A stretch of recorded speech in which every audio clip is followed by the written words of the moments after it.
It is widely recognized that the design industry has great potential in tackling the environmental problems we are currently facing, due to the industry's innate qualities of creativity and innovation. However, the industry itself has flaws regarding its operating system, which consumes a high amount of paper, ink, solvents, and other materials that are harmful to the environment. Only by tackling these issues can the industry focus itself on working towards creating better ways to live in a more sustainable manner. In his book, Green Graphic Design, the author Brian Dougherty speaks about design sustainability, stating that it is important to remember that sustainability is not some vague, malleable notion. It is specific and measurable. It is also incredibly rare. Graphic design in particular depends on a number of resources, such as energy, water, paper, ink, solvents, and packaging. The consumption of such vast amounts of material leads to an ever-increasing rate of deforestation, which is directly connected to climate change. Every year, 46 to 58,000 square miles of the forest are lost to deforestation. The loss of these forests contributes between 12 and 17% of the annual global greenhouse gas emissions. These emissions are the cause of the greenhouse effect, which is an abundance of gases in the Earth's atmosphere that absorb radiation, overheating the environment. So how can we, members of the creative industry, tackle the problem of deforestation and contribute to a more eco-friendly approach to design? Alex Crowfoot, the UK principal designer at the digital innovation consultancy company Futurist, said on an interview to the It's Nice That website that many of us are still designing for a world that doesn't exist anymore.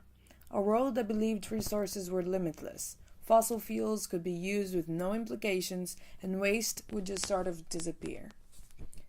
Every year, students of graphic design around the world are asked to submit sketchbooks of research and idea development, which involves the use of mass amounts of paper, ink, and other harmful solvents. This in fact represents a big fault in the education system as a whole. This system must be redesigned according to our current necessities as a society, which is in the midst of an environmental crisis. As Janice Kirkpatrick said at the launch of Design in Business Week in 1998, they must design or die.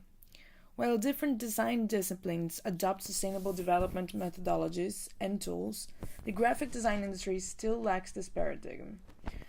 Most of the graphic design schools do not provide sustainable education, comparing with other fields such as product design, architecture design, and others.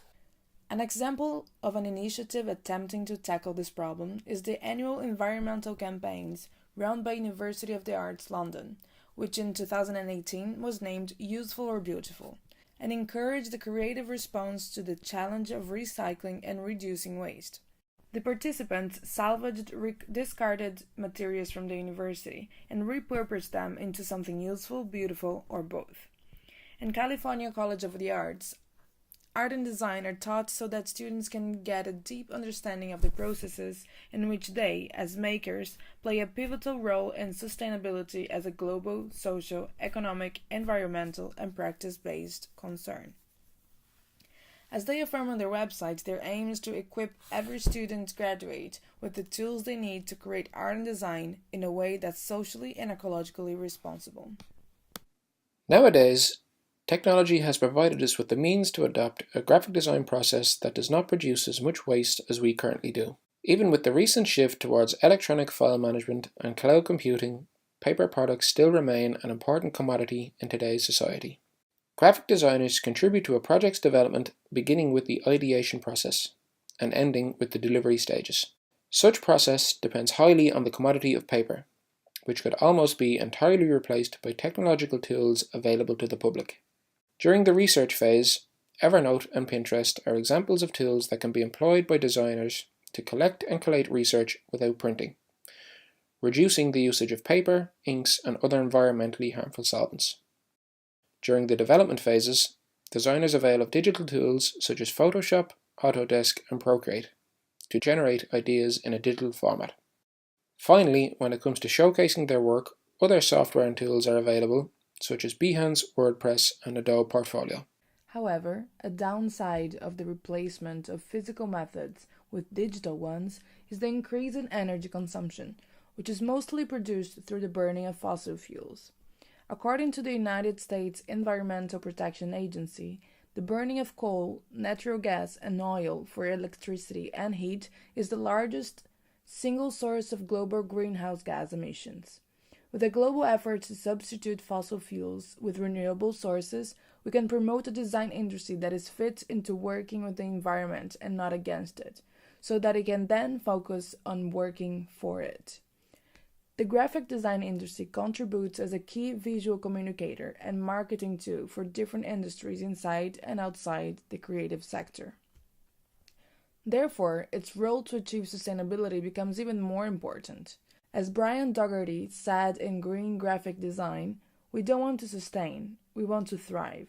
It is extremely important that we transform our communication systems to cause far less environmental damage. But being less bad is not what motivates us. We are motivated by the exciting creative opportunities that await us. We strive for the positive potential that designers can unleash in our own practice, in the operations of our clients, and in the actions of the people who receive our messages. As artists, we must be conscious of how we produce work. The use of plastics or non-recyclable materials in art making is something that should go out of favour in order to sustain a creative practice. A notable example of an artist employing their means to raise awareness of this issue is Aifric Eliasson, whose installation Your Waste of Time, created for MoMA in 2013, featured blocks of ice that broke off from Iceland's largest glacier. Stored at a freezing temperature, they were sustained in the gallery long enough to directly remind viewers of the effects of modern society on our environment. The oldest ice in the glacier is estimated to have originated some 800 years ago, around 1200 AD. Presented as sculptures that visitors can walk around and contemplate, the physical experience of centuries-old ice from the glaciers of Eliasson's native Iceland makes tangible a history that extends beyond the human lifespan, time that is measured in thousands of years rather than mere decades. That is a key idea in this topic. The idea that the Anthropocene, the current geological age viewed as a period during which human activity has been the dominant influence on climate and the environment, cannot be allowed to cease the evolution of the Earth by destroying its natural resources, nor eradicate the varied and mysterious history of our planet.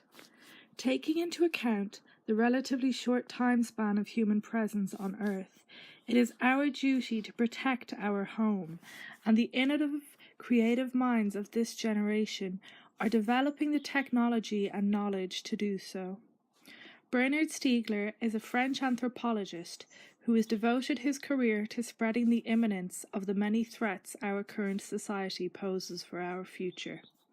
In his talk, Work Marathon, The Final Warning, he begins by stating that we live in anxiety that industrial societies are increasingly bankrupt and falling into decay, yet we look on helplessly as we watch these industries move in what we know to be the wrong direction environmentally. What we propose as a group is that these industries could be fostered to create a new way of working, one that doesn't rely on the consumption and decay model that we are currently accustomed to, but instead focuses on longevity and exalts those projects which can provide sustainable, healing alternatives to the damaging industries we support. He suggests we must care for and attend to what we have, rather than replace it, something that does not immediately infer job opportunities in creative industries, but in fact, if major corporations chose to support bids to alter their means of production, there is ample opportunity for creators to collaborate in new and exciting ways. The very word economy originally translated to take care of, an idea that has been lost somewhere along the path of capital and consumption. Our planet gains inhabitants numbering to 77 million people a year. We believe that to collaborate with corporations and begin new paths of service would increase not only personal fulfillment, but also the longevity of this planet and the ever-increasing number of humans on it.